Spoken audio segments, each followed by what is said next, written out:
માંડવી તાલુકામાં છેલ્લા 2 દિવસથી વરસી રહેલા ધોધમાર વરસાદને લઈને માંડવી ખાતે આવેલા આંબલી ડેમની અંદર છે તે ભરપૂર પાણીની આવક થઈ છે।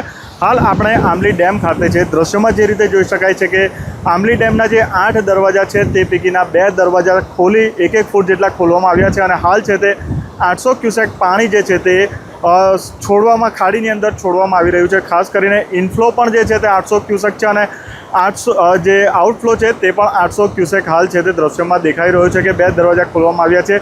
ડેમની કુલ સપાટી છે તે 15.80 મીટર છે અને આજની તારીખનો રૂલ લેવલ જે છે તે 113 મીટર છે, પરંતુ હાલ છે તે ડેમને 112 મીટર પર સ્ટેબલ રાખવામાં આવ્યો છે, કેમ કે હજુ પણ રૂલ લેવલનો સમય બાકી છે। 15 દિવસ જેટલો સમય બાકી છે અને 15 દિવસમાં વધુ વરસાદ આવે તો સાવચેતીના ભાગરૂપે ડેમને હાલ 112 ફૂટ પર સ્થિર રાખવામાં આવ્યો છે। ખાસ કરીને ડેમમાંથી જે રીતે પાણી છોડવામાં આવી રહ્યું છે અને જેને લઈને છે તે ડેમના નીચાણવાળા જે ડુબાણવાળા વિસ્તારમાં આવતા 27 જેટલા ગામોને એલર્ટ કરવામાં આવ્યા છે।